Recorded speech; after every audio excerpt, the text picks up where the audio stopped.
ఈ టెంపుల్ పేరు వచ్చేసి కార్యసిద్ధి హనుమాన్ టెంపుల్. హనుమాన్ మందిర్ కూడా అంటారు, కార్యసిద్ధి హనుమాన్ మందిర్ కూడా అంటారు. ఇది లొకేషన్ బెంగళూరులో ఉందండి. లొకేషన్ వచ్చేసి బెంగళూరులో గిరినగర్ ప్రాంతంలో ఉంది. నెక్స్ట్ ఇక్కడ ఏంటంటే మనం వచ్చి ఏదైనా కోరిక కోరితే, ఎటువంటి కోరికైనా కోరి ఒక కొబ్బరికాయ సమర్పించుకుంటే మనకి ఆ ఫలితం అనేది, ఆ కోరిన ఏదైతే కోరిక ఉంటుంది కదా, 16 డేస్లో మనకి 100% జరుగుతుందండి. ఇది నా నమ్మకం.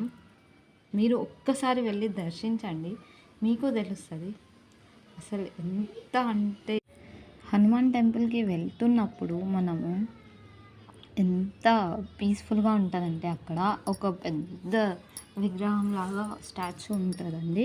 చూడండి, నేను చూపిస్తున్నాను వీడియోలో. ఈ స్టాచ్యూ ఇక్కడ అన్ని కొబ్బరికాయలు టెంకాయలు మనం చూస్తున్నాం కదా, ఇవన్నీ అవి కట్టినవి, మొక్కుబడి అయినవి. ఈ టెంపుల్ పేరు వచ్చేసి